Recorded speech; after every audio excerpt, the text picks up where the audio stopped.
안녕하세요. 네. 자, 오늘은 심화과정에서 민사특별법을 들어갈 건데, 민사특별법은 5개 법이에요. 5개 법인데, 출제 비중은 6문제예요. 6문제 나오는데, 그렇다면 한 법에서 한 문제 나오는 거잖아요.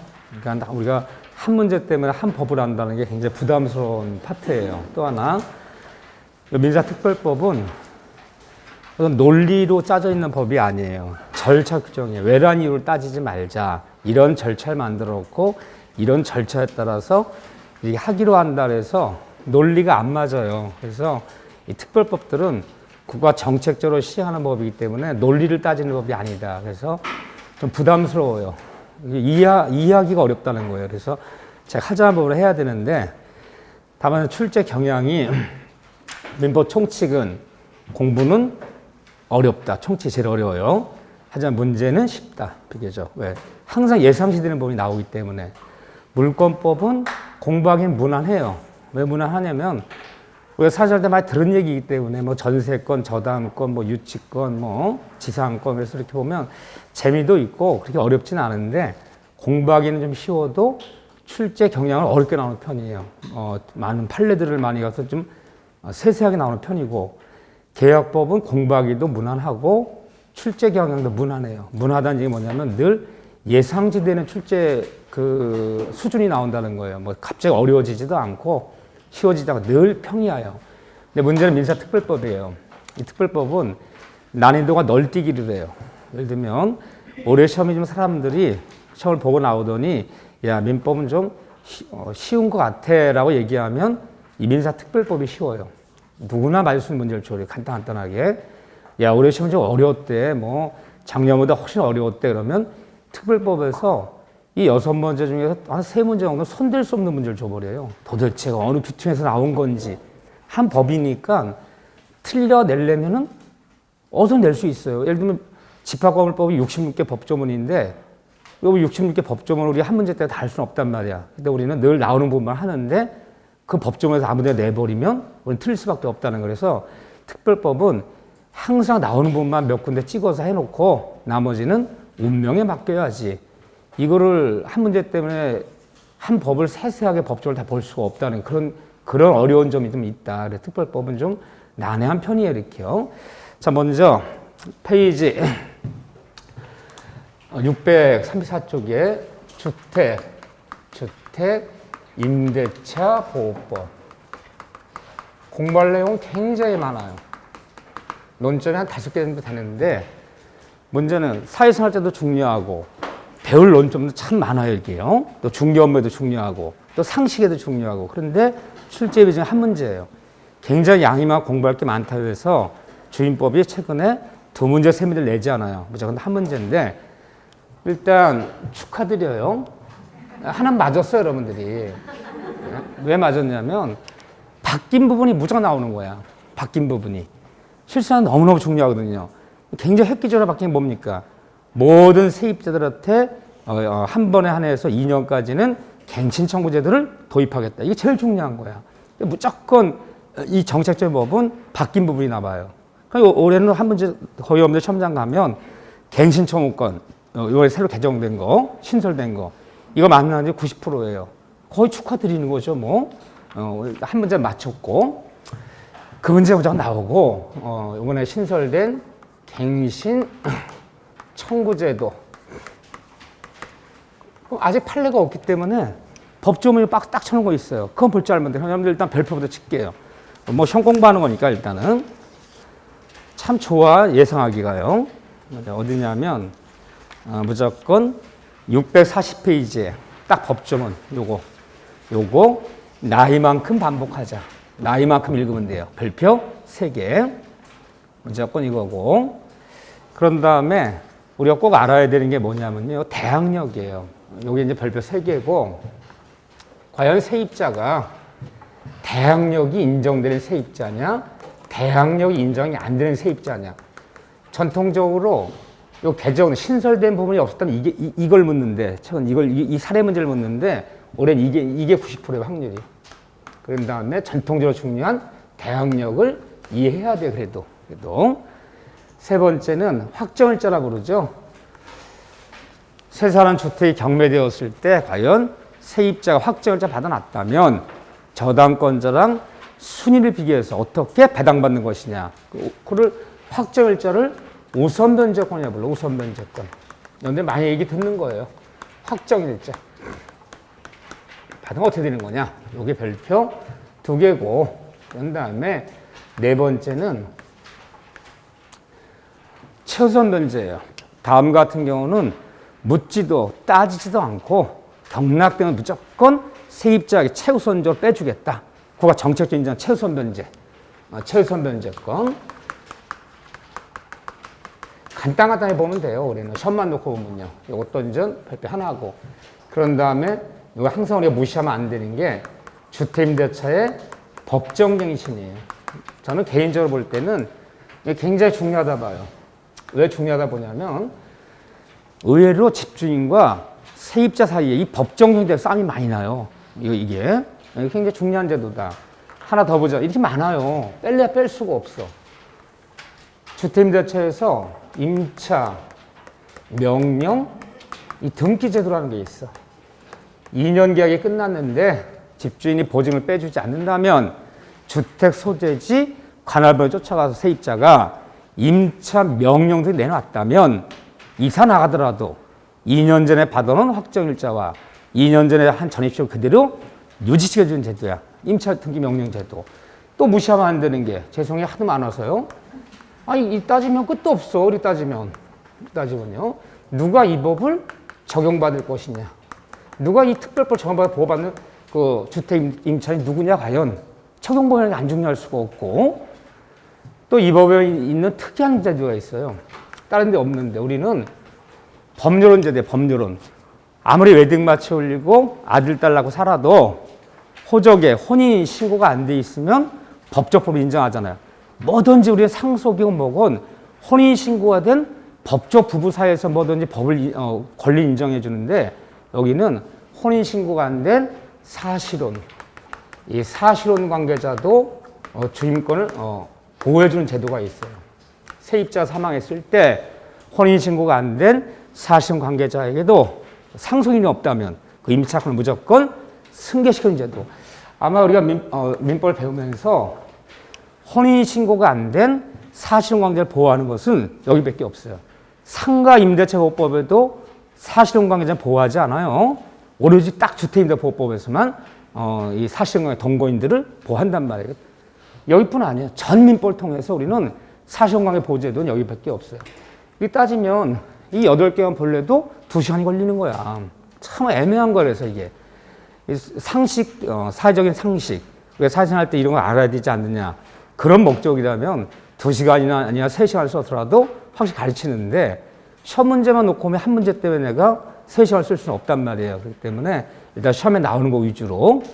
자, 먼저, 맨 앞에 펴보세요. 어렵지 않아요? 우리가 뭐 주택 임대차 정도야 뭐 다 알고 있는 거 아닌가요? 농담이에요, 농담. 괜히 긴장해갖고, 저 인간 또 대충 가르치려나 보다 안다는 전자에.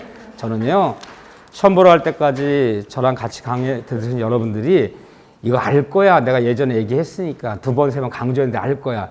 절대 그런 생각 안 해. 처음에 그런 생각 많이 했어. 이 앞에 보면 이 다음에 이제 7월, 8월 되면요. 대답도 잘하고 제가 강의하면 뭐 눈빛이 막 반짝반짝이요. 막상 시험을 보면 다 틀려. 그래 내가 끝까지 이분들 믿으면 안 돼. 믿으면 안 돼. 아는 것처럼 보일 뿐이야. 전 그렇게 생각해요. 그래서 점점 어려운 걸 올라가지 않아요. 마지막까지 요시점, 실점을 확실히 맞는 강의 그거 하지. 잘하는 사람 몇 명이 따라온다, 대답 잘한다고 해서 계속 강수 올려버리면 잘하는 몇 분은 잘 따라오죠. 어우, 강의 참 잘하는데 좋대 강의하죠. 잘하는 분들이 강의 좋다 그러면 나머지는 조진 거야. 나머지들은. 그분 위주로 하니까 그분은 80점 이상 맞으니까 너무너무 강의가 좋은 거야. 어쩌면 내가 그리고 어려워하는 부분만 딱 그렇게 뚫어주는지 몰라. 대부분 90%는요. 아직도 바닥을 헤매고 있는데. 똑같아요. 저는 그런 강의 안 해요. 자, 주택임대보호법에서 먼저 636쪽, 637쪽 보면 적용범위라는 게 나와요. 적용범위. 누가 이 법을 적용받을 것이냐. 한 번씩 읽으면 되는데 거기서 맨 밑에 637쪽에 2번 그 별표 하나 치세요. 본 법률이 적용되지 않는 경우 이 법에 따라 보호받지 못하는 사람 나머지는 읽으셔야 돼 한번. 그러면 누가 이 법에 절을 못 받느냐. 물론 이 특별법은 주거용 건물이라면 그 임차인 세입자들의 주거생활 안정과 생존권 보장 차원에서 국가가 무조건 정책적으로 시하는 법이야. 이 법을 해석할 때 주택임대보호법을 해석할 때는 논리성, 내가 사용한 논리, 합리성, 합리적인 거 이런 거 연연하지 말아라. 왜란 이유를 묻지 말아. 논리가 맞지 않아도 합리적이 아니더라도 무조건 임차인을 보호하기 위해서 만든 법이다. 논리 안 통한다. 그런데 주거용 건물이랑 다 이걸 적용받는데 이걸 적용받지 못하는 사람 그러면 주거용이더라도 사용대차는 이 법에 적용을 받을 수가 없어요. 사용대차 뭐예요? 그래요. 집을 빌려줘도 유상으로 빌려 임대차나 이 법을 받는 거지 공짜로 빌려줬다. 예를 들면 동네 할머니가 오갈 데가 없는데 할머니 저희 지하실 방에 그냥 공짜로 사세요. 이 사용대차는 이 법 적용하면 안 돼. 주차하지 못해요. 그래서 사셨는데 사정상 거기를 뭘 써야 돼요. 할머니한테 한 1년 만에 가서 할머니 어떡합니까? 이제 사정상 써야 되는데 좀 딴 데 좀 알아보셔야겠다 했더니 젊은 사람이 주임법도 모르네. 주임법도. 최단기간 몇 년? 2년은 보장해야 될 거 아니냐. 사용대차는 그런 말이 없어요. 두 번째는 이 법은 외국인한테는 적용이 있어 없어요? 외국인 적용이 있어요. 외국인도 출입국관리법에 따라서 외국인 그 등록번호가 있어. 그 등록번호를 받았다면 뭐 가리봉동 뭐 구로동에 사는 외국인들도 다 이걸 적용받아요. 자연인이라면 내국인, 외국인 다 적용받아요. 그런데 외국인도 적용이 있는데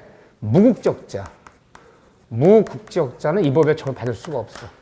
무국적자가 방 하나 얻었더라, 세를 얻었더라, 월세 얻었더라 이 법 적용받을 수 없어요. 왜 없는 거예요? 외국인은 되는데 얘는 안 되는 거야. 1번 무국적자는 사람이 아니문이다. 네. 무슨 공시방법이 없어요. 우리 같은 전입신고를 하면 주민번호가 다 있죠. 전입신고. 외국인은 등록번호가 있는데 무국적자는 뭔가 공시할 게 없잖아. 그렇기 때문에 이 법에 적용이 없어요. 또 이 법에 적용이 없는 거 그러면 법인이에요. 법인은 원칙적으로 이 법을 적용받을 수가 없어요. 그러면 주택임대보호법은 주거용 건물이더라도 누구만 우리 같은 자연인, 우리 같은 인간이라면 내국인, 외국인 가릴 필요 없어. 근데 법인은 적용이 없다. 아니 법인도 주거용 건물을 얻는 경우 있나요? 얼마든지 있어요.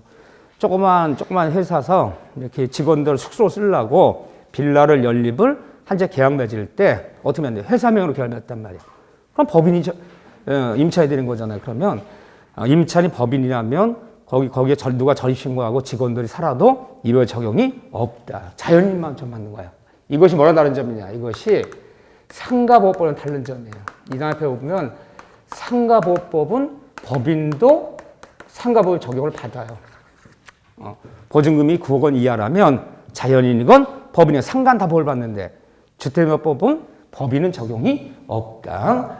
다만 예외 있다 없다? 있다. 예외적으로 2명 예외를 인정한다. 한마디로 LH공사, SH공사 같은 이런 토지주택공사, 도시공사 이런 데서 이렇게 서민들에게 좀 이렇게 어려운 분들한테 싸게 세를 놓는 경우가 있어요.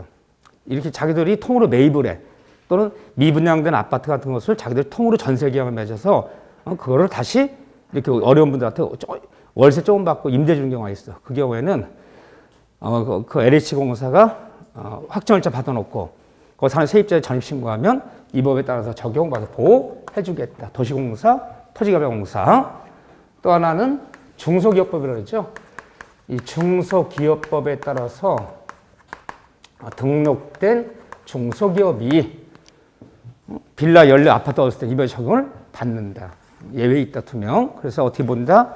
한국토지개발공사. 또 하나는 중소기업법에 따라 등록된 법인은 여기 등록된 법인은 이 법의 적용을 받기 때문에 전입신고하고 확정을 받았다면 대항력, 우선면제 모두 인정해주겠다. 딱 2명 예외를 인정하는 거죠. 이렇게요. 자, 네 번째는 이 법은 그러면 주택 깔고 한 대지요, 대지. 단독주택은 대지가 있잖아. 그럼 대지도 이 법에 적용이 있는 거예요? 없는 거예요? 있는 거예요. 죄송해요. 대답 안 하고 싶었어, 이래서. 그래요. 대지도 적용이 있는 거야. 그래서 단독주택 경매등했을 때 건물의 경락대금에서만 세입자들이 우선 면제, 최우선 받는 것이 아니라 주택 깔고 앉은 대지의 경락대금에서도 우선 면제, 최우선 받아갈 수 있다. 대지도 이번 적용을 받는다. 이런 것들이 중요한 거야. 그러면 이 사람은 적용이 있느냐 없느냐? 전차인. 자, 이렇게 주택이 있었어. 집주인이 갑이야. 갑이 을한테 2년간 속칭 임대 줬어요. 속칭 미등 전세 줬어요. 그래서 얘가 한 1년쯤 살고 있다가 이 집을 다시 전대를 놨어. 재임대. 다시 병한테 전대를 놨어요. 이런 사람을 우리가 전차인이라 불러, 전차인. 이런 사람을 임차인이라 부르기도 하고, 전대인, 재임대한 거야. 그래서 얘랑 집주인이랑 계약 맺은 사람은 얘인데 다시 재임대 놔버렸어, 이렇게. 응? 그럼 전차인이 이 사람이 이 법에 따라 관할 주소지에 똑바로 전신고하고, 얘 전신고했어요. 그리고 동사무소 가서 확정일자도 받아놨어요. 근데 이 세 사람 집이 경매당한대.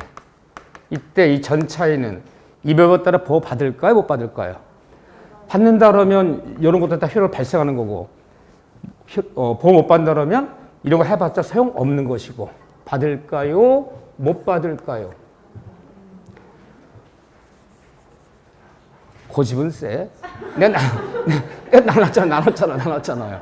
나누면 받을 수도 있고 못 받을 수도 있어. 받을 수도 있고 못 받을 수도 있어.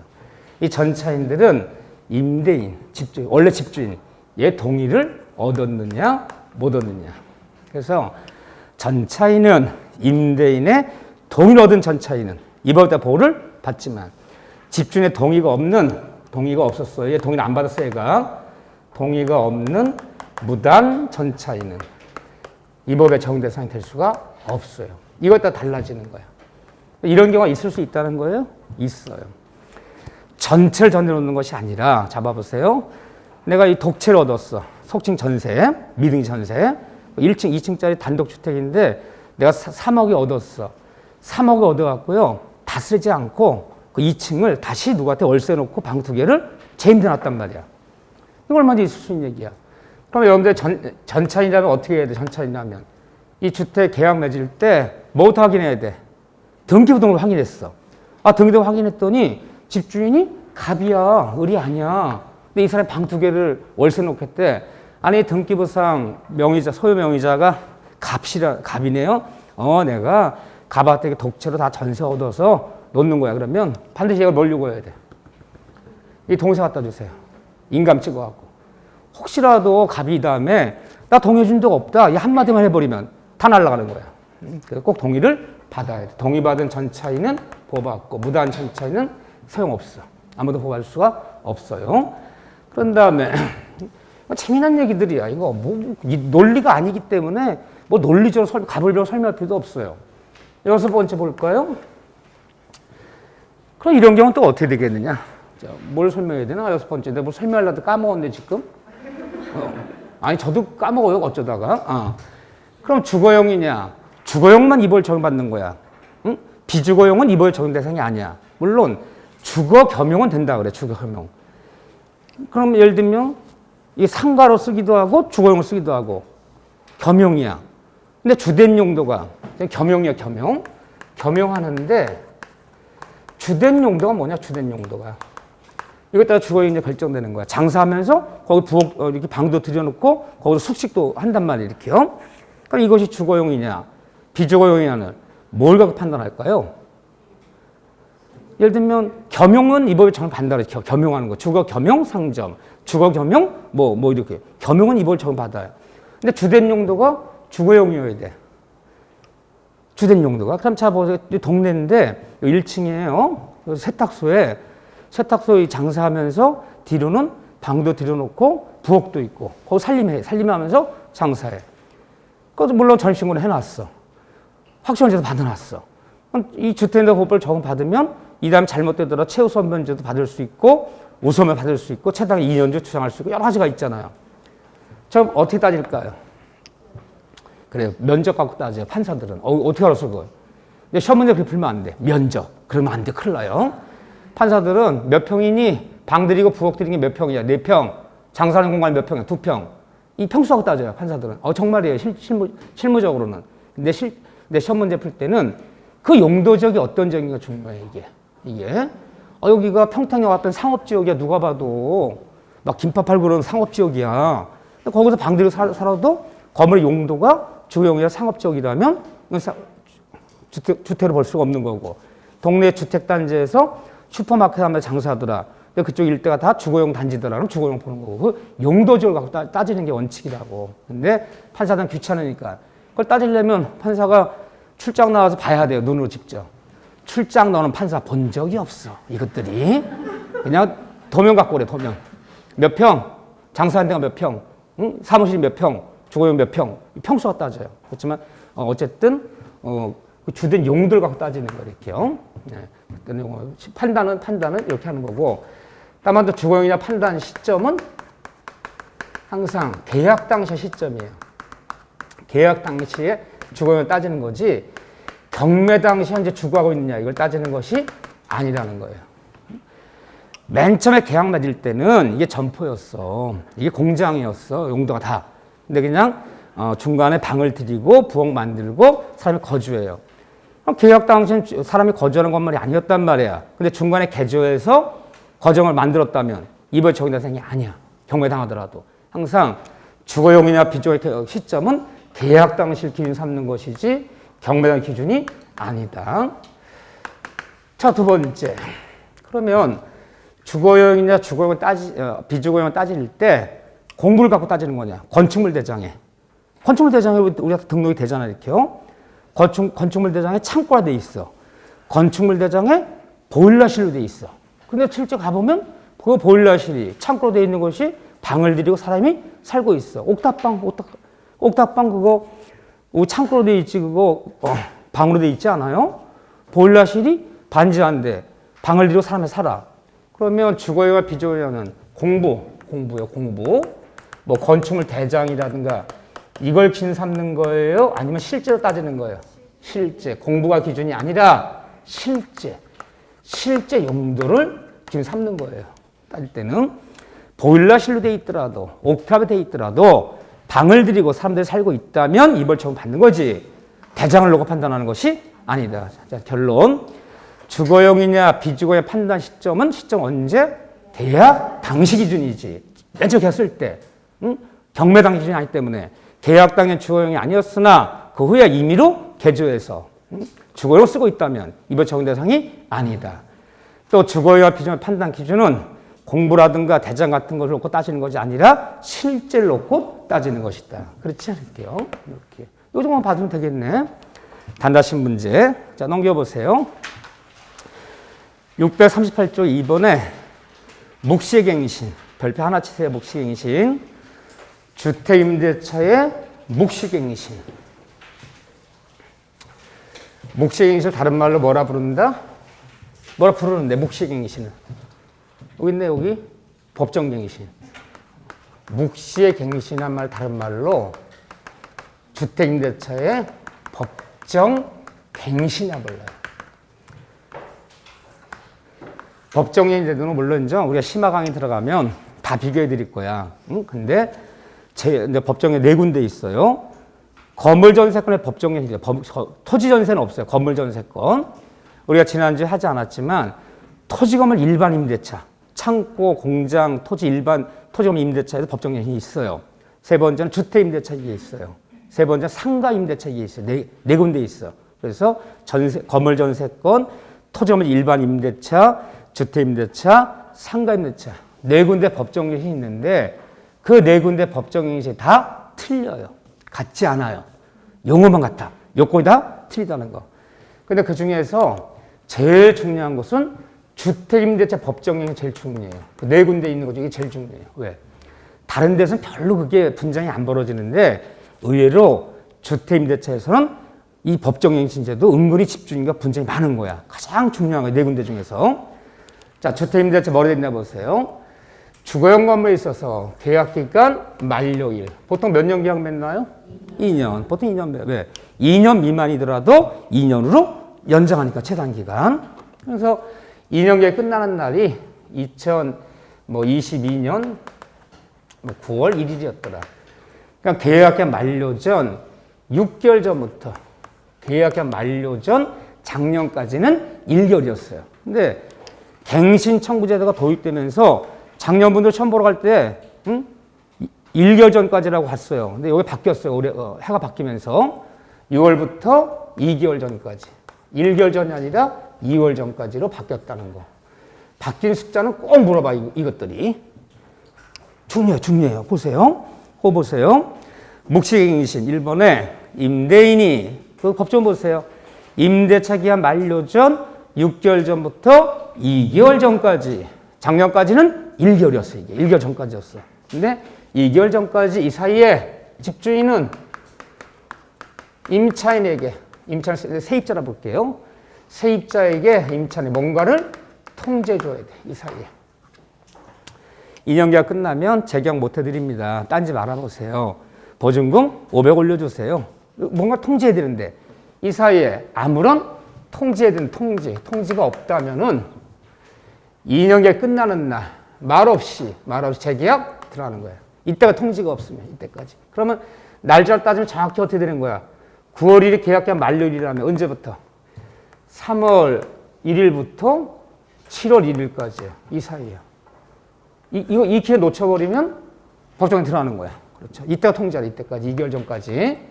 자, 이거 숫자 조심하시고 어떻게 들어갔냐? 말없이 재계약 들어갔다. 전 임대차와 어떤 조건으로? 동일한 조건으로. 아유, 동일한 조건이니까 동일한 보증금, 동일한 월세로 말없이 재계약 들어갔다. 단 조건은 동일한 조건인데 단 기간은 정함이 없는 거로 본다. 2년으로 한다. 2년으로 한다. 요게 포인트야. 2년으로 한다. 우리 완전 아직은 비교 안 했지만 그 전에 배우는 건물 전세권에서는 전세 등기나 건물 전세권에서는 말없이 법정에 들어가면 단 기간은 정함이 없는 거로 한다. 주거용 건물이 법정에 들어가면 정함이 없는 한다가 아니라 2년으로 한다. 2년으로 한다. 이렇게 들어가요. 2년을 하는데 다만 임차인들은 세입자는 그렇지만 선택권이 있는 거야. 2년이 됐어. 말없이 들어갔어. 그럼 다시 임차인 몇 년을 2년을 주장해서 언제까지 이거로 따지면 2024년까지 살아도 좋고 살다가 마음에 안 들어요. 갑자기 법정 들어갔는데 12월 1일이야. 갑자기 이사하고 싶어. 그럼 임차인은 언제든지 임대인에게 집주인에게 해지를 통과할 수 있는 선택권이 있어요. 2년 사도 되고 살다 아무 데나 저 나갑니다. 보증금 빼주세요. 언제 해지 통과해도 되고 선택권이 있다. 근데 이 드디어 12월 1일 날 말없이 재계약 들어갔는데 임차 저 나갑니다. 보증금 빼주세요. 통지가 왔어요. 통지 왔다면 임대인은 집주인이죠. 통지 받은 날부터 몇 개월의 유예기간을 줘라 임대인에게? 1개월이 아니라 3월의 유예기간을 보장해 준다. 그러면 12월 1일 날 저 나갑니다 라고 통지한 집주인은 언제까지 보증금 빼주면 되는 거야? 그래서 다음에 3월 1일까지 3개월 유예기간을 보장해줘라. 그런데 우리가 그 전에 전세권에서는 말없이 법정에 들어갔을 때 전세권자 저 나갑니다. 설정자 씨 전세금 빼주세요. 통지금 몇 개월? 그래요. 이게 우리야. 난 이해해요. 왜? 야, 하도 들은 게 많아갖고 머리가 복잡해. 응? 6개월이었어, 6개월. 전세권에서는 설정자가 나가세요 그래도 6개월. 전세권 나간다 그래도 6개월. 쌍방모도 6개월이 지나야. 근데 주택임대차에서는 법정 들어가면 임대인은 집주인은 임대인은 이 해지를 통과할 권한이 없고 2년을 살 건지 해지 통과할 것인데 오로지 임차인만 권리가 있지 임대인은 권리가 없어요. 쌍방한테 해지 통과할 권리가 있는 게 아니에요. 전세 등기난 전세권은 쌍방 모두에게 통권이 인정돼. 설정자도 나가세요 그러면 전세권 통지받는다면 6개월 유예기간 보장받을 수 있고 전세권 나갑니다 그래도 6개월. 쌍방 언제든지 소멸 통과를 둘 다. 근데 주택에서는 오로지 해지 통과 누구만 가능하다? 임차인만. 임대인은 가만히 있어. 너 입 다물고 가만히 있어. 너 가만히 있어. 2년을 살 건지 나갈 건지는 오로지 임차인의 권리지. 임대인의 권리가 없다는 거. 3월의 유예기간 내 보증금을 빼줘라. 있어요. 다르잖아. 많이 다르잖아. 나중에는 칠판 한가득에 네 군데 딱 나눠서 제가 비교해 드릴 거야. 하나씩. 근데 그 중에 이게 제일 중요해요. 저는 이게 뭐 이론적인 얘기가 아니잖아. 그렇지만 중요한 얘기죠. 그런데 집주인도 통지의무가 있지만 임차인도 통지의무가 있어. 임차인도 2년 계약이 끝나는 날 나 갱신 청구 안 할 거예요. 2년 더 살고 싶은 마음도 없어요. 나갈 거야. 그러니까 임차인도 계약 끝나는 나가고 싶으면 정확히 여기서 표시해야 돼. 계약기간 만료 전 2개월 전까지. 이때까지는 저 나갑니다. 자기 안 합니다를. 분명히 임차인도 세입자도 집주인에게 임대인에게 통지의무가 있어요. 만약 이때가 통지를 안 했어. 가만히 있었어. 7월 1일까지 통지 안 했어. 그러면 여기서 어떻게 되는 거야? 법정에 힘 들어가는 거야. 법정에 들어가면 세입자가 아무리 빨리 이사하고 싶어도 몇 개월 걸리는 거야, 이제. 3개월은 걸리는 거야. 그렇지. 그러니까 세입자도 제 날짜 딱 나가고 싶으면요. 2개월 전까지 나간다는 말을 분명히 통지해야 돼. 그때 통지 안 하면요. 임대인이 법정에 주장하면 아무리 빨라도 해지 통보해도 3월 유예기간이 또 걸리잖아. 그러면 이날로부터 그 다음날 해지 통보해도 3개월 뒤에 보증 빼줘도 할 말 없는 거예요. 그러면 주택임대차에서는 통지의무가 누구한테 있다는 거예요? 쌍방한테 있다는 거야. 집주인도 6개월 전부터 2개월 전까지 통지하자면 말없이 재계약 들어간다. 임차인도 제 날짜 이사 나고 싶으면 2개월 전까지 통지해야지. 통지 안 하면 법정행신 들어가서 아무리 빨리 나가도 그날부터 다시 3개월 유예기간은 또 걸리는 거야. 쌍방 모두에게 통지의무가 있어요. 임대인도 통지의무가 있지만 임차인도 통지의무가 있다. 왜 강조하느냐? 못 다닌 것 같지만 우리가 법정이 4군데를 배울 건데 이 4군데 중에서 쌍방 모두에게 통지의무가 있는 것은 주택만 그래요. 다른 데는 건물 주인이 통지하지 않으면 토지 소유자가 통지하지 않으면 다 임대인, 그 소유자들한테는 통지의무가 있지. 전세권자, 임차인, 상가 임차인도 통지의무가 없어요. 상가 임대인이 통지하지 않으면. 근데 주택만은 주택 임차인도 통지의무가 있어요. 쌍방 모두의 통지의무가 인정되는 것은 주택만 그래요. 얘도 통지의무가 있다는 거. 간단하지 않고 법조문 정도 수준이지만 난 이게 중요하다 봐요. 하나 정리해놨고. 이런데 왜 이렇게 조금씩 정리하냐? 다시는 안 하려고. 어려운 데 아니잖아. 한 번만 잘해놓으면 이렇게 되면 되잖아. 이런 어려운 데 아니잖아. 그래서 심화를 들어가 앞으로는 좀 요약 어딜 가든 이런 데는 안 하려고 그러는 거야. 자, 넘기시면 640페이지에 갱신 요구권, 갱신 청구권, 갱신 요구권. 별표 몇 개? 3개. 어디가 나온다고 오래요? 그래요. 축하드려요. 네. 이제 24문제 중에 한 문제 해결된 거야, 이제. 23문제 맞으면 돼, 23문제. 매일 한 문제씩 맞춰도 맨날 23문제 남아요. 자, 보세요. 갱신 요건. 이거 신설된 거죠. 제6조의 3, 갱신 요건. 1항 봐서 1항. 제6조에도 불구하고 임대인은, 법정 지도가 있어. 집주인이 6개월 전부터 2월 전까지 아무런 말을 하지 않으면 말없이 법정에 들어가요. 이런 제도가 있는데도 불구하고 또다시 임대인은 임차인이 제6조 1항 전달의 기간이 끝나기 전, 자, 밑줄 6월부터 2개월 전까지 세입자가 2년 더 살고 싶으면 이 기간 놓치면 안 돼. 나 2년 기간 끝나 2년 더 연장하고 싶어. 반드시 6개월 전부터 2개월 전까지 집주인에게 저 갱신 청구합니다. 이때 반드시 의사표시돼. 6월부터 2개월 전까지 갱신 청구를 요구할 경우 정당한 사유 없이는 집주인들은 거절하지 못한다. 그럼 몇 년 들어가는 거야? 2 플러스 2. 총 4년 갈 수 있는 거죠.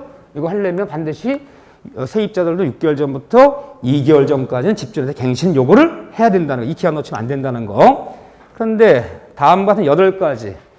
이런 8가지 경우는 집주인이 이 갱신으로 들어왔어요. 2+2예요. 집주인은 갱신을 거절할 수 거절 사유라는 게 있어. 이 경우에는 갱신 못 해드립니다.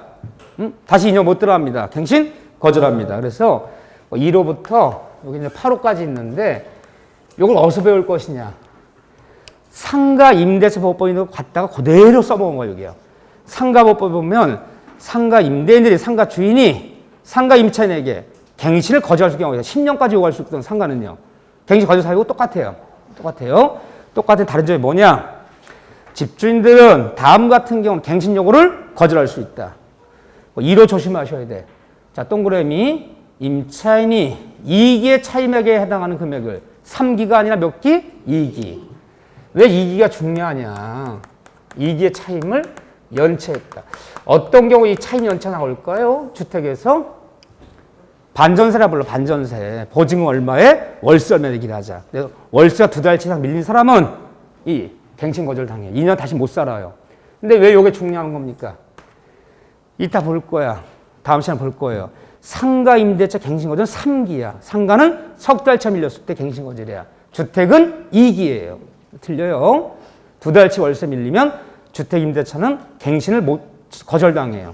상가는 3기, 주택은 2기.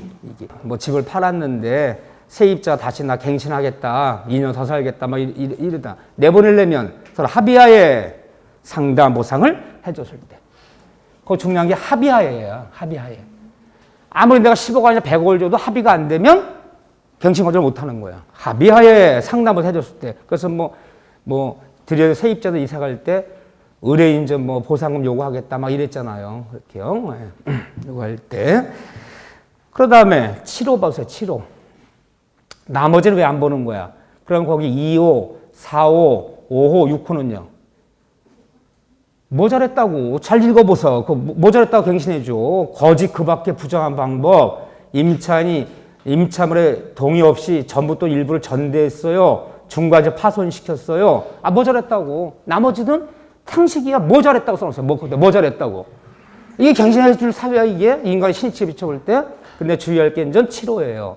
임대인은 다음 어느 하나에 해당하는 사유로 주택의 전부 또는 대부분을 철거하거나 재건축하기 위해서 점액이 필요할 때 주택의 전부를 재건축하기 위해서 때려부시기 위해서 회복이 필요할 때는 그때는 갱신 거절해야지 하는데 다만 그게 이제 상가비랑 똑같이 가는데 그 밑에 게 중요해요. 거기 가나다가 중요해요. 가나다. 이게 중요해요.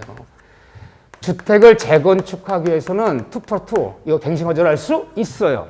그런데 어떤 거냐? 사전 고지했을 때. 요 단어 나와야 돼. 사전 고지. 2년 전에 계약 맺을 때부터 딱 2년만 사셔야 됩니다. 2년 뒤에 제가 때려 부시고 이거 재건축합니다. 라고 미리 사전 고지했을 때. 사전 고지하잖아도 안전에 우려가 생겼어요. 이번에 지진 나갔고요. 이 집이 기울었어. 태풍 불어와갖고 지금 다 금이 가고 지금 난리가 났어요. 지금요. 안전에 우려했을 때. 세 번째는 다른 법령에 따라 재건축될 때. 자, 여기 서울 용산인데 용산 무슨 직으로 지정돼 갖고 노후한 건물 다 때려부시고 재건축한대. 이건 내 개인이 하는 게 아니라 서울시가 국가가 하는 지역이야. 이때는 갱신 거절할 수 있다. 사전 고지, 안전 우려, 다른 법령에 따라 재건축될 때. 딱 세 가지야. 그냥 재건축이 아니야. 이때는 거절할 수 있다. 그 다음에 8호에 보면요. 이거 중요한 얘기죠. 언급해 보세요. 임대인이 직계 존속, 부모님이라든가 직계 비속, 자식이라든가가 목적지에 실제 거주할 때, 그때는 갱신 거절할 수 있다. 이게 제일 중요한 얘기죠. 요거 이때는 거절할 수 있다. 그런데 저 보세요. 3호에 보면, 2호에 보면, 그래서 임차인은 1항에 따른 계약상 요구권은 딱 몇 번? 1회. 딱 한 번만 요구할 수 있어요. 1회 한해서. 그렇죠? 딱 한 번만. 1회 한해서만 인정되고, 갱신된 임대차는 다시 또 2년으로 가는 거죠. 2+2라 부르잖아요. 그 다음에 3항에 보면, 갱신되는 임대차. 그래서 2+2, 2년 갱신 청구했어. 임대차는 전 임대차 동일한 조건으로 다시 계약 등을 보는데 다만 차임과 보증금은 7조 범위 증감할 수 있다는 얘기는 거기다 적으세요. 2년 가지만 다시 올릴 수는 있어요. 올리는데 1년에 1에 올릴 수 있고 5% 증액 제한. 5%까지는 올릴 수 있어요. 2%는 들어갈 수 있어. 그렇지만 5%까지는 증액할 수 있다는 거. 그 5% 적어놓으세요. 7조 1항이 5%를 얘기하는 거 5%. 1년에 얼마까지 올릴 수 있다? 5%까지는 올릴 수는 있다. 그렇죠? 똑같아 법정갱신이나 네 번째 보세요. 그래서 1항에 따라 갱신되는 임대차 해지에 관해서는 자 밑줄 임차인은 언제든지 해지할 수 있고 또 3월이 지나면 돌려줘라. 똑같아요. 갱 청구했어. 참 이게 또 뭐예요? 갱 청구했어. 저 더 삽니다. 우리 법에서 한 번에 해서 2년까지는 갱 청구할 수 있다 그러니까 지금 2021년이니까 저 2023년까지는 갱 청구합니다. 들어갔어. 근데 갑자기 만변했어요. 갑자기 만변해갖고요. 한 2022년에 저 나갑니다. 보증금 빼주세요. 할 수 있다 없다. 이때 똑같아요. 그래서 법정행위 청구해서 2년 들어가더라도 언제든지 임차인 나갈 수 있어요. 저 나갑니다. 해지 통과 몇 개월? 3월의 유예기간 내 보증금 빼줘라. 법정이 똑같이 가. 똑같이 가요. 5 봐보세요. 5. 그래서 어쩌고저쩌고 나오더니 거기 파란 글씨 법정이 들어갔어. 들어갔는데 기간이 만료되기도 전에 정당한 사유도 없이 3자의 목적주택을 다시 또 임대를 주거나 뭐 해서 나가게 된 거야. 잘못해서. 어쨌든 2년을 보장 못 해주게 된 거야. 이게 문제 생겼어. 이렇게 됐는데 얘가 2년 샀는데 문제 생겨버렸어. 그래버리면 반드시 뭐 하라? 손해는 배상하라. 어떤 경우를 얘기할까요? 나 직접 들어 삽니다. 우리 자식이 직접 들어 삽니다. 그 갱신거절 사유잖아 그게. 할 말이 없어 나갔는데 봤더니 거짓말이었어. 그리고 남았다 임대 준 거야. 이 사실 알았다면 쫓아가서 손해배상 요구할 수 있다 없다? 있다. 이제 아주 이제 집주인이 갱신거절한 다음에 몇 개월 뒤에 이제 이 전에 나간 임차인들이 조사로 올 거야. 자, 호구조사 왔습니다. 다 조사 왔어. 했더니 자식이 부모가 안 살아. 그러면 손해배상 청구할 수 있다는 거예요. 갱신거절 사유가 그것이 부당하거나 그것이 거짓일 때 그때는 손해배상 물을 수 있다. 첫 문제 축하. 일단 한 문제 맞아놨고 나머지 보죠. 이건 뭐 논리가 아니야. 논리가 아닌데 그냥 저랑 같이 밑줄 그으면서 한번 해본 거예요. 그냥요. 자, 이번에는 대항력 얘기를 볼까요? 과거에는요. 여기를 많이 냈어. 응? 여기에 뭘 많이 냈냐. 전입신고 관련된 판례들. 전입신고 어떻게 할 거야? 전입신고 어떻게 할 것이냐. 그 판례들이 막 쏟아나왔거든요. 그런 낡은 과거 문제는요. 사실은 최근에 한 6, 7년간은 대항력 문제를 물어도 간단 사례를 내면서 이 세입자 경매됐을 때 경락자 대항력 있는 세입자냐 대항력 없는 세입자냐 이 사례를 물었지 전시 관련되는 그 시시콜콜한 얘기들은 흘러간 유행인 거야. 과거의 스타일이야. 그런 거 묻지는 않는데 그럼 대항력 알기 위해서 일단 어디를 펴놓냐면 일단은 제가 펴놓은 데를 펴놓으세요. 대항력 있는 판례들 많아. 644쪽에 2번에 대항력 내용 별표 3개 치세요. 이 주택임대차 시간 나셔서 그래 내가 오늘 집에 가서 내가 간단하게 점심 먹고 학원 갔다 와서 점심을 먹고 나면 뭐가 오나요?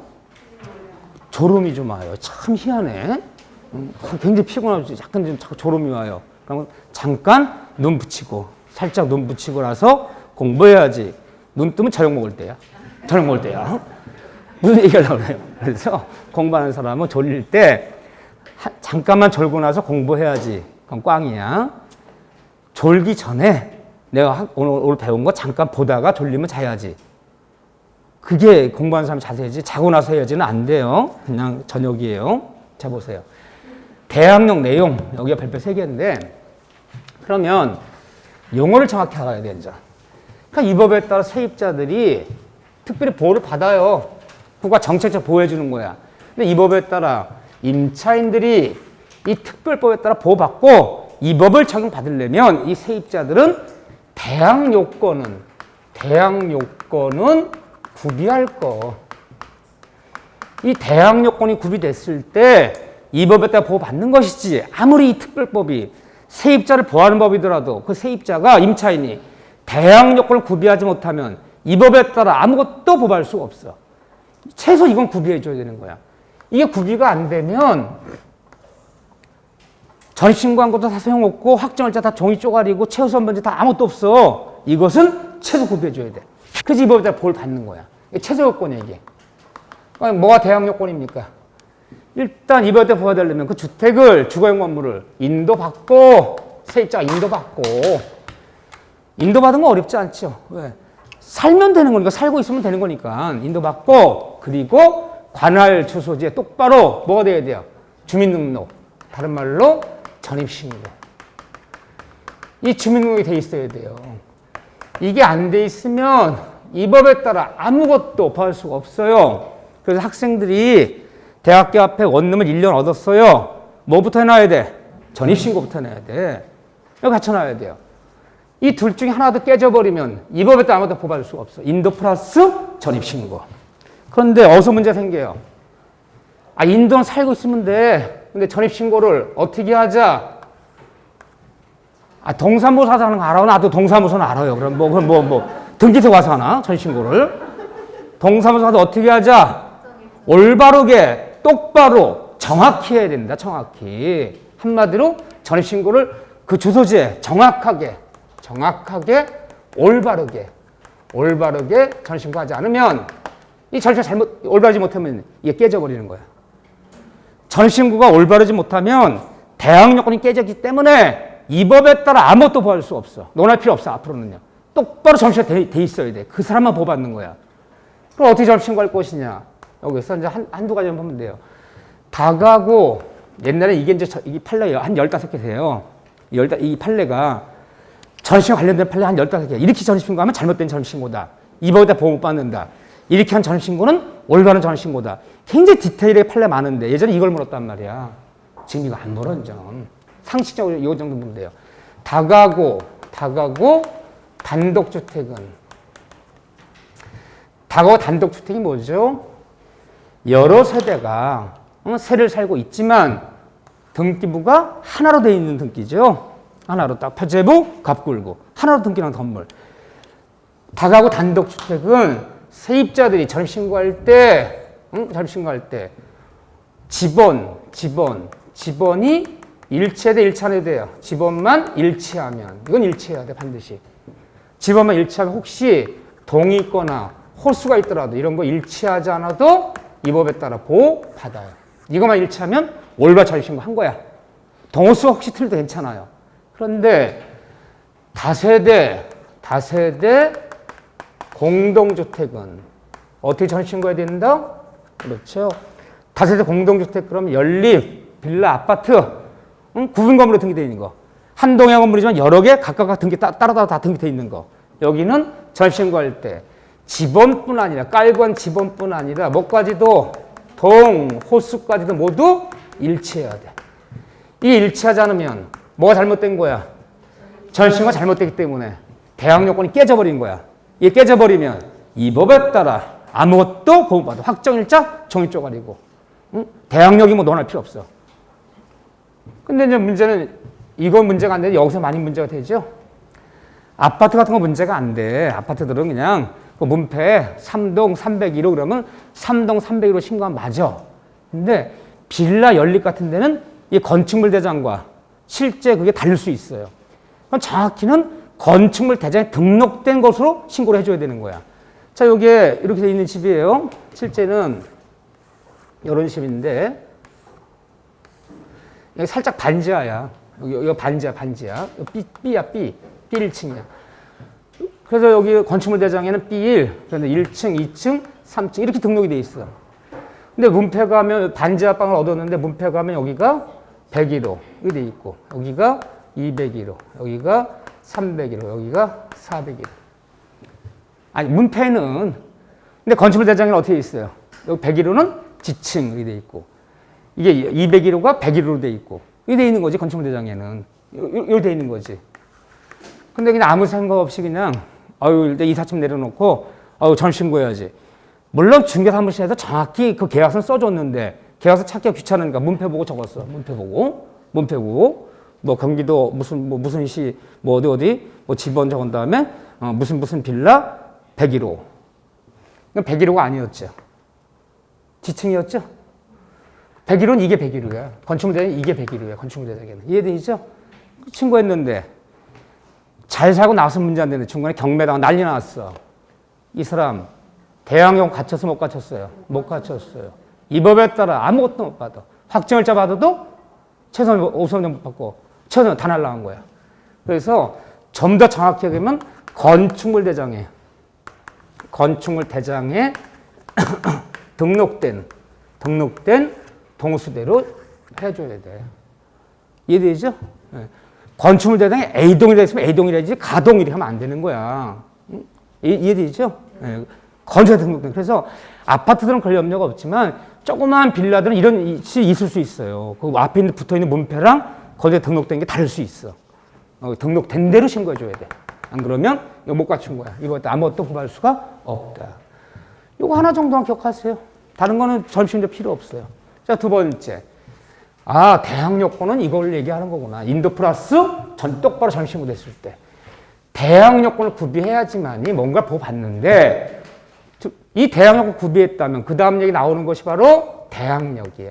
그럼 대항력이 있는 세입자냐? 그러니까 대항력이라는 말은 뭐냐? 딱 하나만 놓고 쓰는 거예요. 이 세입자가 대항력 있는 세입자냐? 대항력 없는 세입자냐? 대항력은 법원에 가서 주장하는 게 대항력이 아니에요. 이 다음에 새 사는 집에 문제 생겨서 뭔가 법원에 가서 뭘 주장하려 법원에 가서. 그럼 우선 면제다, 최선 면제다, 막 이런 거고 대항력은 누가 취한 거냐? 이 주택에 집주인 바뀌었어요. 내가 새 들어왔는데 집이 매매가 됐어. 예를 들면 또 증여가 됐어. 새로운 신소유자, 집주인 바뀐 거예요, 집주인이. 또는 새 사는 집이 한 1년 살았는데 경매당하고 경락자 나타나, 경락자. 새로운 집주인에게 내 새 사는 집이 또는 경락자 나타나, 주택 경락자, 경매당해서 이 주택이 경락자 나타났을 때 얘들한테 대항력 있는 세입자, 대항력이 인정된 세입자라면 뭘 주장하는 거야? 나 남은 계약 기간 아직 1년 남았어. 1년 채우고 내 보증금 이용 못 받았어. 내 보증금 받고 내 계약 기간 채울 때까지는 나 이사 못 나가. 라고 자기 모든 권리를 승계받아라. 권리 승계를 주장하면서 남은 계약 기간과 보증금 반환을 요구하면서 내 계약 끝날 때까지는 내 보증금 빼줄 때까지는 집을 비우지 않을 권리. 집을 비우지 않을 권리. 권리가 있어. 승계 받아라. 그럼 대항력 있는 거야. 그런데 대항력 없으면요. 집주인이 바뀌었을 때 새로운 집주인에게 경락자 나타났을 때 나 남은 계약까지 남았어 아직도. 보증금도 못 받았어. 그래도 아무 소리 못하고 이사 나가야 되는 거야. 그럼 대항력이 없는 거야. 눈물 흘리면 짐을 싸면 대항력 없는 거고. 누가 나타나든 남은 계약 기간 내 보증금 뺄 때까지는 나 이사 못 나가. 라고 주장할 수 있으면 대항력이 있는 거고. 이거 하나만 놓고 따지는 거야. 이거 하나만. 이거 하나 놓고 따지는 거지. 뭘 확정일자 받아하고 법원에 가서 뭘 경락에 대해서 배당을 받느냐. 그건 우선면제라 부르는 거고. 그래서 대항력은 딱 하나 놓고 따지는 거다. 새로운 집주인에게, 경락자에게 내 권리 승계를 주장하면서 이사 나가지 않을 권리가 있다면 대항력이 있는 거고 아무 권리가 없기 때문에 무조건 이사 나가야 돼. 집을 비워줘야 돼. 그럼 대항력 없는 거고. 근데 대항력 언제 생기느냐. 우리 법정에 따르면 대항력은 대항력권이 구비한 이길 영시로부터 대항력권이 구비한, 대항력 구비한 이길부터 대항력이 발생한다 그래요. 그러면 대항력권을 구비한 이길부터 대항력은 뭐야? 인도. 그럼 이 사람이 세입자예요. 세입자가 이사 들어온 날이 언제냐? 좋아. 2021년 계약 맺다 칩시다. 계약 2023년까지 2년 계약 맺었어. 이사 들어온 날 2021년 3월 2일 날 이사 들어왔어. 이사 들어오면서 3월 2일 날 전입신고했어. 그러면 이 대항력 논할 때는 확정일자 받았느냐, 확정일자 유무는 논할 필요 없어. 확정일자 받느냐 안 받느냐 논할 필요 없어. 확정일자 안 받아도 대항력이 있어요. 이 다음에 확정일자는 이 주택 경매됐을 때 법원에 가서만 써먹을 거야. 그 확정일자는. 대항력 논할 때는 인도 플러스 전신고하면 되는 거지. 확정일자 안 받아도 대항력이 있어요. 논할 필요 없어요. 그러면 뭐래야 돼 법조문에. 대항력권을 구비한 이길이니까 인도 플러스 전신관 이길 3월 1일 날 들어왔고 3월 전신고했어요. 그 대항력 언제부터 생겨요? 3월 3일 0시부터 생기는 거야. 이때부터 대항력이 있을 수 있어. 이 권리가 생길 수 있다는 거야. 그런데 이때부터 대항력이 발생할 수 있다는 거지. 꼭 대항력이 있다는 얘기는 아니야, 이게. 그 다음날 0시부터 대항력이 발생한다는 뿐이지. 그럼 다 대항력이 있다면요. 전신과하면 뭐 걱정해. 그 다음날 다 대항력이 있으면 경락자 나타나든 뭐든 나타나도 걱정할 필요 없잖아요. 근데 보통 새 사는 집에 이사 들어와서 내가 전입신고 해놨어. 응? 그 주택이 1년 만에 경매당한데 집주인 망해갖고 세입자들이 보통 걱정해요? 걱정 안 해요? 걱정해요. 왜 걱정해요? 쫓겨날까봐 내 보증도 못 받고. 그 대항력 없기 때문에 그런 거야. 이때부터 대항력 발생할 수 있는데 두 가지 나눠볼 줄 알아야 돼, 이거를. 이때도 발생하는데, 그러니까 이 주택의 경우, 새 사는 주택의 주택. 하나는 이게 통상의 경우라는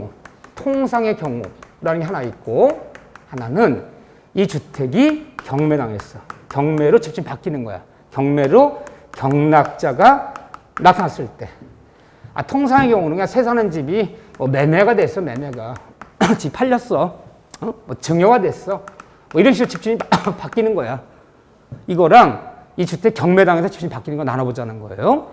그러면 이 세입자가 이사 들어온 날이 요 날이고 요 날에 전신고했는데 새로운 집주인이 매매해서 증여받아서 소유권 이전 등기 낸 날이 공교롭게도 3월 2일이야. 원래 이 계약매매 때 집주인이 갑이었어요. 근데 여기 등기가 을한테 이날 난 거야. 그러니까 생각해보면 어떤 날이야? 3월 1일 뭐 한 날이야, 세입자는? 이사 들어온 날이야. 이삿짐 막 내려놓자마자 전신고한 거고. 집주인은 소유권 이전의 피난서를 모두 갖고 있다가 3월 2일 날 등기서 등기를 내버린 거고. 세입자는 동사무소에 뛰어가서 전신고하고. 집주인은요, 전세금 받자마자 바로 등기소 가서 등기를 신청해버린 거고. 그럼 날짜가 겹치는 거 아니야? 3월 1일이야, 공교롭게도. 그러니까 새로운 집주인 누구냐? 을이야. 그때 한 일주일 만에 내용 증명이 날라왔어. 세입자 씨 누구십니까? 나가세요. 야, 인간아, 나 계약 맺고 들어온 지 일주일밖에 안 됐어. 내 보증금. 글쎄, 나 새로운 집주인인데 나가래요.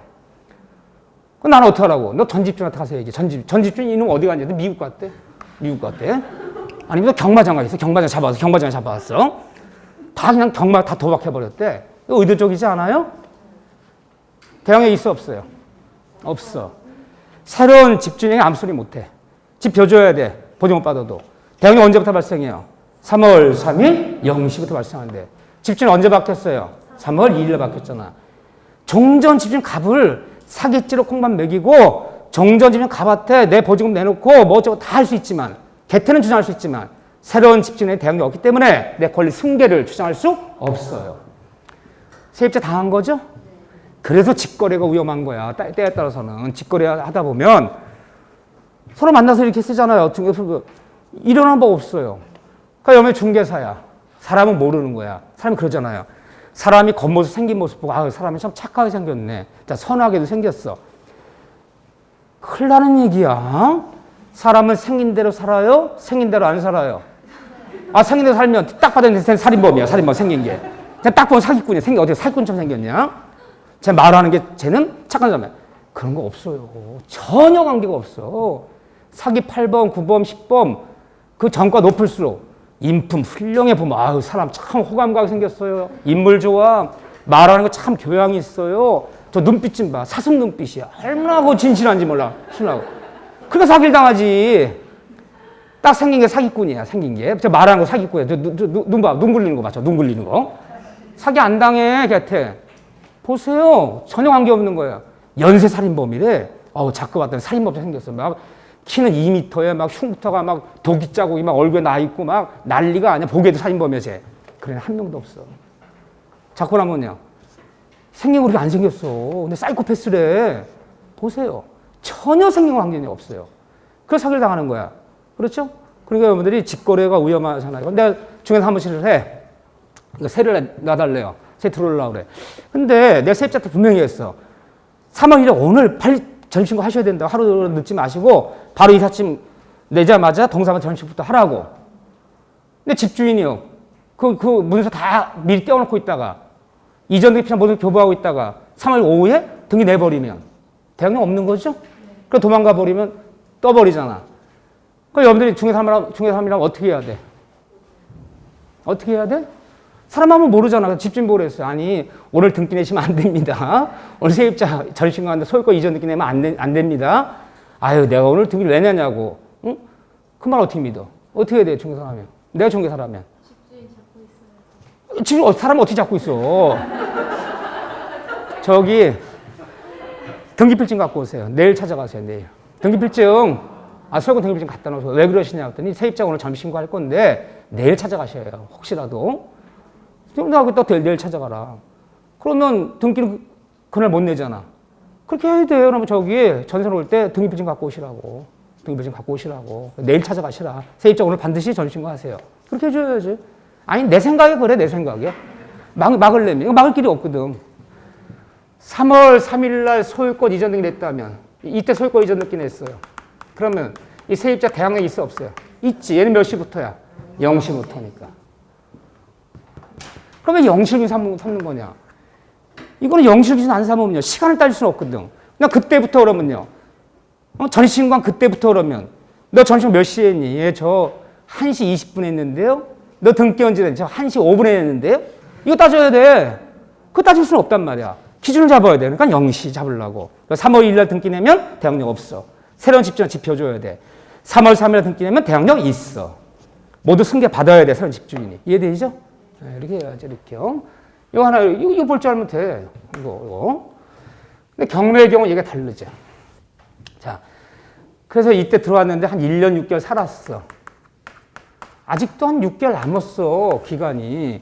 경매 당했대. 집주인 망해서 이거 경매 들어갔대요. 경락자 나타났어. 나타나서 나 경락자입니다. 집 펴주세요. 이사 나가래. 나 계약자 6개월 남았고 나 보증금 2억 못 받았어. 내 보증 2억 줄 때까지, 내 계약자 6개월 채울 때까지 나 이사 못 나가. 라고 주장할 수 있으면 대항력 있는 거고. 그 말 못하고 집사 나가야 되면 대항력 없는 거야. 자, 경락자는 어떻게 따져야 돼요? 3월 2일 날 전신고할 때, 이게 중요해, 이날 전신고할 때 이 주택에 선순위 담보권자가 한 명도 없었다면 대항력 있어요. 이 다음에 경매 되더라도 누가 나타나든 내 계약기간, 내 보증금 승계받아. 나 이사 못 나가. 경락자한테 대항력 좀 집인도 거절할 수 있어요.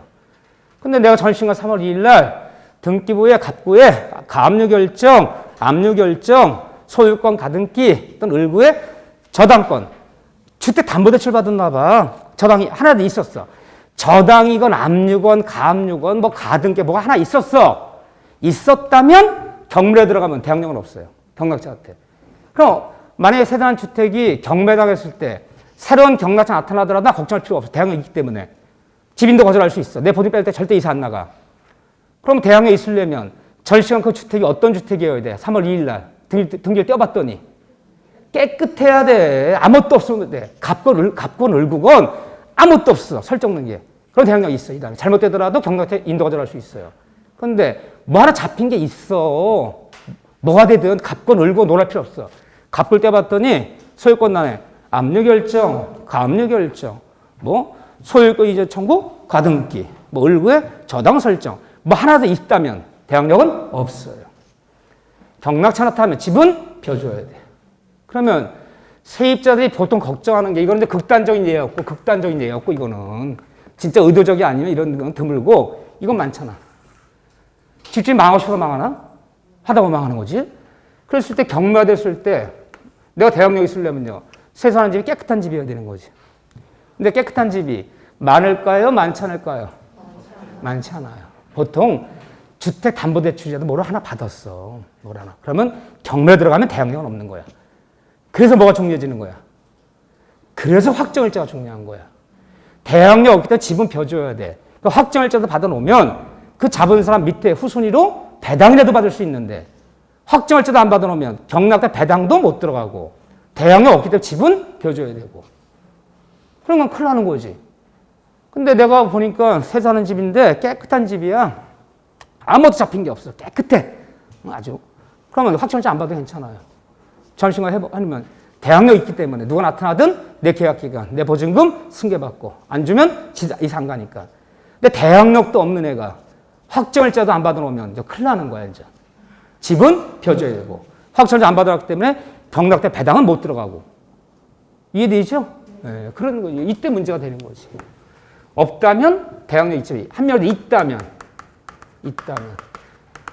대학력은 없어요. 집 펴줘야 돼. 세입자한테. 경락자한테. 이해되시죠? 이렇게 쉽게 일을 해야지. 우리가 전문가가 아닌데 그 초록색 글씨는 막 그 케이스 바이 케이스 가면서 두 페이지 걸쳐서 읽다 쓰러진 분이 한둘이 아니야. 읽다 뭔 소리인지 몰라. 이렇게 이해를 하셔야 돼. 간단하게. 이거 한번 읽어보세요. 한번 아무리 의욕을 가져서 여러분들이 대학에 관련되는 거, 에이, 내가 전신고부터 내가 3페이지 읽어보지. 읽다가 쓰러진 분이 한둘이 아니야. 읽지도 마. 읽어도 눈에 안 들어와요. 뭔 소리인지 몰라요. 이렇게 알고 계셔야 돼. 이렇게. 대학력. 그러니까 포기하셔야 돼. 내가 그러고 나서 몇 문제 풀면 돼. 이 다음에. 자, 넘기시면 640문제 보증금의 횟수. 확정일자 얘기하려고 그래요. 자, 10분 쉬었다가 다시 할게요. 은근히 재밌네, 이거.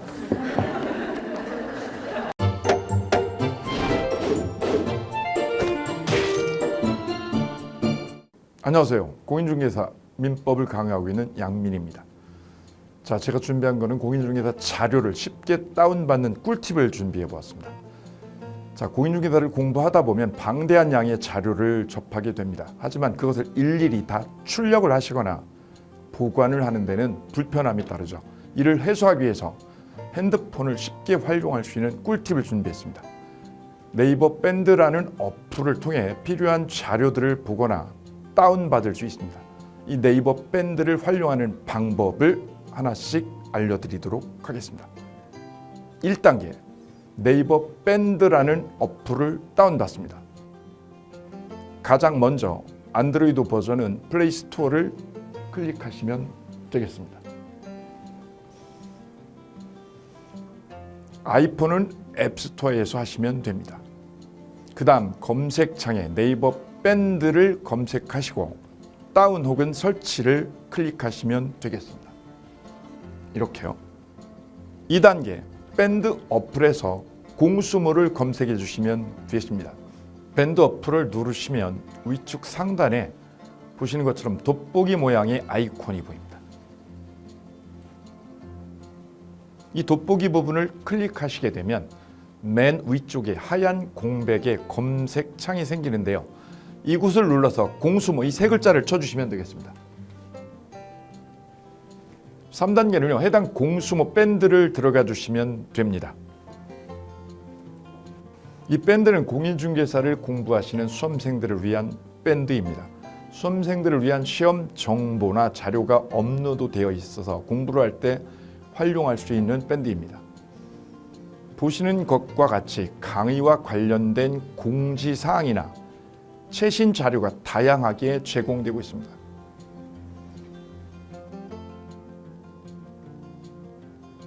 (4단계) 또 다른 꿀팁 모바일 일일학습법에 대해서 소개드릴까 합니다. 이제 핸드폰으로 짬 시간을 활용하셔서 공부하는 학습법을 알려드리도록 하겠습니다. 자료 페이지에서 뒤로 가기를 누르시면 처음 보셨던 페이지가 뜹니다. 여기서 내려가 보세요. 모바일 일일 학습이란 코너가 보입니다. 이 부분을 누르게 되면요. 매일 한 개씩 핵심 부분이라고 할 수 있는 문제가 업로드되어 있고요. 더 아래로 쭉 내려가시면 정답과 해설 부분을 볼 수가 있습니다. 맨 아랫부분을 보시면 이렇게 댓글 쓰기도 남길 수 있으시죠. 스마일 부분을 눌러 좋아요로 표시할 수도 있습니다. 짬을 내어 스스로 학습한 뒤 모르는 부분을 질문할 수도 있고 하루 동안 공부했던 것을 정리하시거나 공부한 소감을 적어 놓으실 수도 있습니다.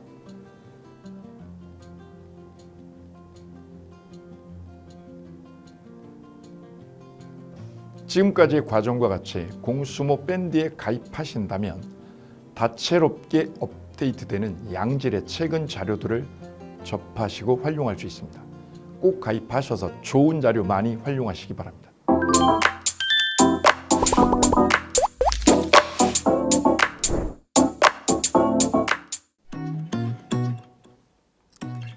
자, 안녕하십니까. 자, 이번에는 부동산 실무, 일반인들이 어떤 도움을 받기 위한 관련된 밴드에 대해서 소개를 시켜드릴 건데요. 일단은 검색창에다가 365 부스라고 치시면 돼요. 365 부스인데 365일 부동산 스터디라는 밴드예요. 네이버 밴드인데 365 부동산 스터디라는 밴드 일단 이거 클릭하시면 현재는 이제 4만 명 정도 되는 밴드인데요. 우리가 일반인들이 어떤 부동산 정보를 습득하는 데 있어서 이 정보를 얻기가 되게 쉽지가 않습니다. 내가 어딘가를 찾아본다고 해서 잘 찾을 수 있는 것도 아니고, 어떤 전문가들이 하는 말들이 이 친밀성이 있는 건지 아닌지에 대해서도 우리가 잘 믿을 수가 없는 거기 때문에 그런 정보를 그래도 좀 손쉽게 찾아볼 수 있게끔 저희 이제 이 밴드에 구성된 전문가들이 정보를 좀 제공해 주는 거기 때문에 아마 유용하게 활용할 수 있을 거고요. 내가 부동산 중에 토지를 좀 알고 싶다, 또는 상가를 좀 알고 싶다, 또는 나는 내 집 마련을 위해서 청약이 좀 궁금하다. 근데 그게 솔직히 어디 가서 물어보거나 어떤 정보를 찾기 쉽지 않아서 그것 때문에 만들어진 밴드라고 보시면 돼요. 그래서 365일 내내 부동산을 어떤 공부한다는 취지로 밴드에 들어오셔서 질의응답도 하시고 궁금한 사항에 대해서 예를 들어 문의를 하시면 저희가 관련된 정보를 또 제공해주는 그런 밴드라고 보시면 되겠습니다. 어떤 밴드냐면 한번 보시면은 지금 현재는 공지사항이 제일 먼저 나올 건데요. 이 공지사항은 기존에 있던 오프라인이 어떤 강좌가 있으면 그 강좌에 관련된 거 세미나라든지 그래서 평소에 이제 우리가 이제 접하지 못했던 강의들 있죠. 이렇게 진행이 된다라는 거 공지를 좀 하는 그런 내용들이고요. 하나 좀 더 올리면 자, 이제 우리 교수님이에요. 교수님 중에 상가 교수님이 최근에 예를 들어서 법이 바뀌었어요. 법이 바뀌게 되면 최근에 바뀐 법이 이러한 바뀐 법이 있으니 중개업을 한다거나 투자를 할 때 좀 유의해서 알아보시면 좋겠습니다라는 거를 올려놓을 거예요. 기존에 올려놓은 자료가 있으면 또 찾아보시면 되는 거니까 이렇게 해서 계속 밴드에서 소식을 받으시면 실전에 굉장히 도움을 많이 받을 거라고 예상합니다. 부동산 관련된 내용 중에서 하나 더 보시면 이제 랜드프로에서 직접 우리 프로그램 만들고 있어요. 그래서 부동산 까발리기, 부동산 부티크 이런 팁이 관련돼서 부동산 팁 있죠. 예를 들어서 청약을 받아야 되냐 말아야 되냐, 지금 강남권 아파트를 투자해야 되냐 말아야 되냐, 이런 정보를 쉽게 여러분들이 접하지 못하기 때문에 그런 관련된 것들을 시대에 맞게 흐름에 맞게 부동산 시장이 이제 요동치면 내가 지금 집을 팔아야 되냐 사야 되냐 그런 것들에 대해서 신속하게 정보를 들을 수 있는 밴드니까 시간이 나실 때마다 자주 들어오시고 저도 자주 들어와서 좋은 정보 남겨드릴 테니까 자주 들어오시기 바랍니다. 저는 부동산 공법하고 부동산 토지 투자를 강의하는 고상철이었습니다. 자주 밴드에서 뵙도록 하겠습니다. 자, 수고하셨습니다.